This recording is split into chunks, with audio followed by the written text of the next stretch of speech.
एक बार की बात होती है, बद्रीनाथ जो है अपने गार्डन में अपने पेट डॉग के साथ घूम रहा होता है।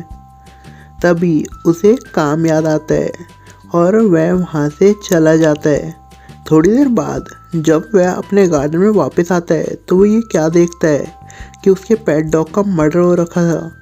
वह ये देखकर बहुत ज़्यादा डर जाता है और तभी वह वहाँ पर अपने तीनों कर्मचारियों को बुला लेता है जो उसके घर पे काम करा करते थे।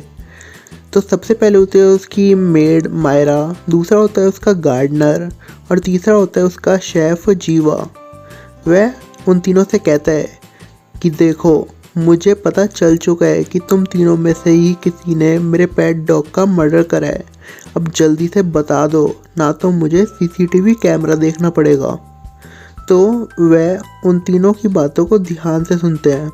तो सबसे पहले जो है उनकी मेड मायरा वो बोलती है कि सर, मेरे को इसके बारे में कुछ नहीं पता, मैं तो आपके ड्राइंग रूम की डस्टिंग कर रही थी। फिर उसके बाद उसका गार्डनर बोलता है कि सर हाँ, मैं यहाँ पर आया था, मैंने गार्डन में पानी दिया, तब ये आपका जो पेट डॉग था वो यहाँ पर घूम रहा था, लेकिन इसके अलावा मुझे कुछ नहीं पता, मैंने इसका मर्डर नहीं करा। फिर वह आखिर में पूछते हैं उसके शेफ़ जीवा से। तो कहता है कि सर, मैं तो 2 दिन से बाहर ही नहीं निकला और मैं आपका खाना बना रहा था, तो मुझे तो इसके बारे में कुछ नहीं पता और मैंने इसका मर्डर नहीं करा।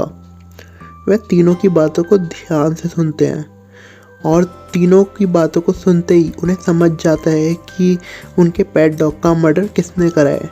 क्या दोस्तों, आपको समझा? अगर समझ गया है तो आप अपना आंसर कमेंट कर दीजिए, ना तो आपके पास सोचने के लिए 10 सेकंड हैं।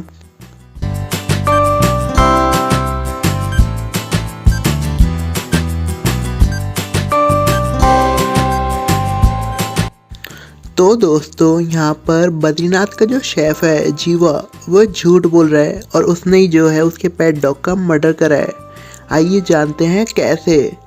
तो यहाँ पर अगर हम मेड और गार्डनर को देखें तो वो जो है सच बोल रहे थे, लेकिन अगर हम जीवा की बात को सुने, वो कह रहा था कि सर, मैं 2 दिन से बाहर ही नहीं आया और मैं आपके लिए जो है खाना बना रहा था। लेकिन अगर आप ध्यान से देखेंगे उसकी शूज़ की तरफ, उसके शूज़ जो हैं बिल्कुल गंदे हो रहे हैं और उन पर डस्ट लगी हुई है। इसका मतलब तो यही है कि वह बाहर आया था और वह झूठ बोल रहा है। तो इससे ही जो है बद्रीनाथ को समझ जाता है कि उसके शेफ़ ने ही उसके पेट डॉग का मर्डर करा है। तो दोस्तों, इस मज़ेदार पहेली के लिए जल्दी से वीडियो को लाइक कर दीजिए। तो दोस्तों, अब आपको मेरे को यहाँ पर देखकर बताना है कि कौन सा बच्चा इनमें से चोर है। आप ध्यान से देखिए और आप ये भी आंसर अपना जल्दी से कमेंट कर दीजिए।